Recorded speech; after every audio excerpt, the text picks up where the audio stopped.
Hey guys, Ben Osterveld here with the Business from Within podcast.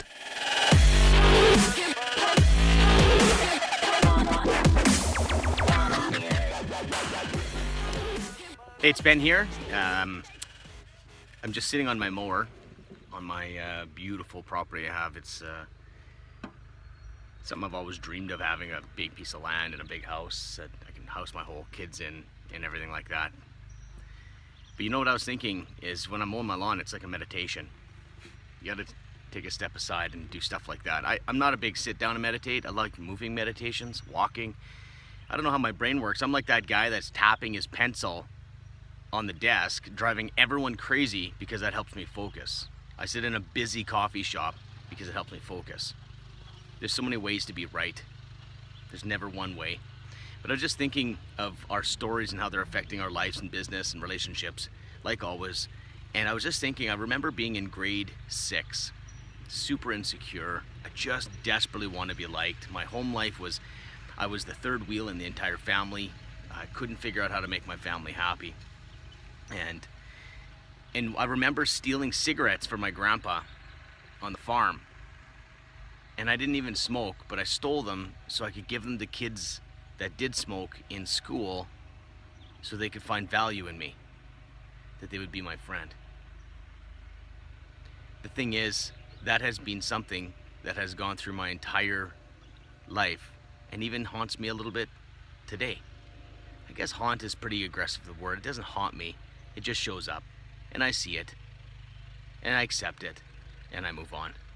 I think when we fight the characteristics in our life that haunt us or we don't want, I feel like they get stronger. There's a self-acceptance that has to happen.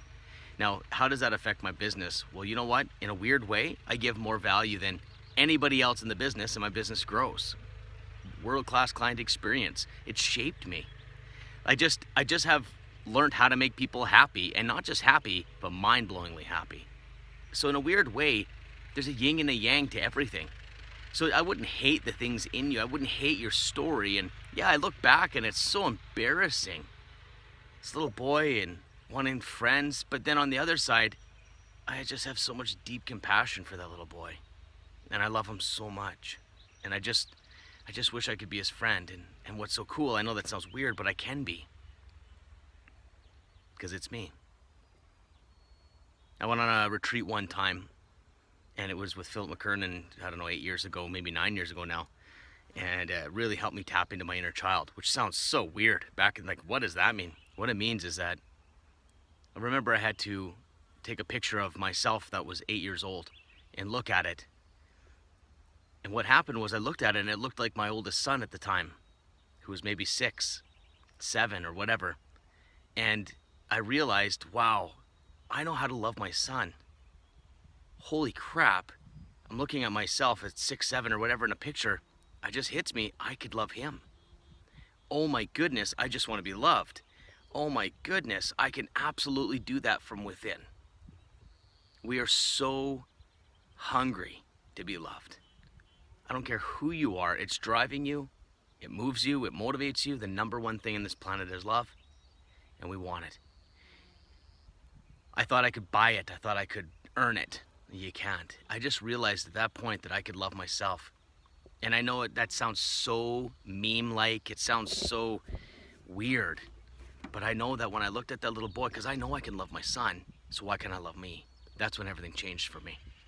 I realized I didn't have to look for people. I didn't have to get into masterminds to learn about things. And even though I love that stuff still, but I don't need to run around and try to get the answer from everybody else, because the answer's within me. If I'm trying to get love and acceptance from other people, it's impossible. It has to come from within. So I'm sitting on my mower, meditating. It's called my lawnmower meditation. I just made that up right now. Might get a t-shirt. I'm a lawnmower meditator.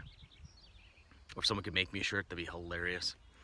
But anyways, I just want to say, take a look, guys.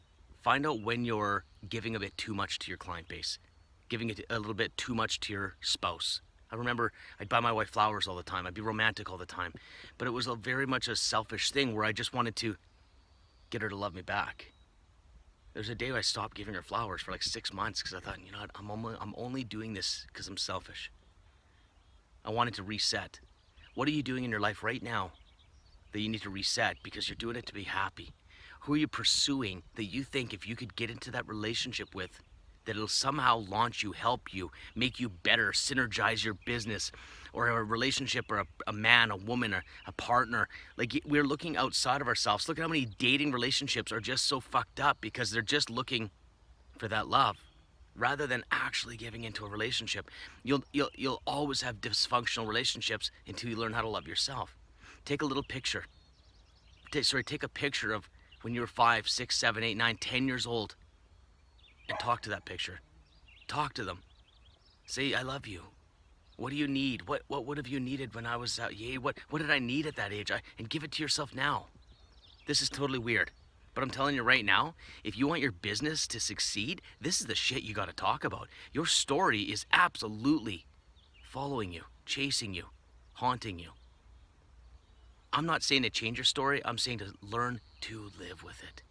Learn to love it. Learn that there's a good and a bad side. But then once you layer it with compassion, you realize, wow, you just needed love. If this is too fluffy for you, just click it off and who cares? You don't need to hear it, or maybe you're not ready. But anyways, cheers. I'm going to go back to my lawnmower meditation. Have an awesome day, guys. And know what? I would love it if you shared this for me. Jump onto onto the podcast mailing list. We can send you some information. We're going to start a really cool community. It's coming. Go to Apple. Give me a 5-star, 4-star rating. Give me a 1-star. Honestly, whatever is true. That's what I want. If you have any questions about relationships or business, send them my way. We're going to look at doing some live coaching in business and relationships. We're already doing that. Anyways, cheers, guys. Have an awesome, awesome day. Love you.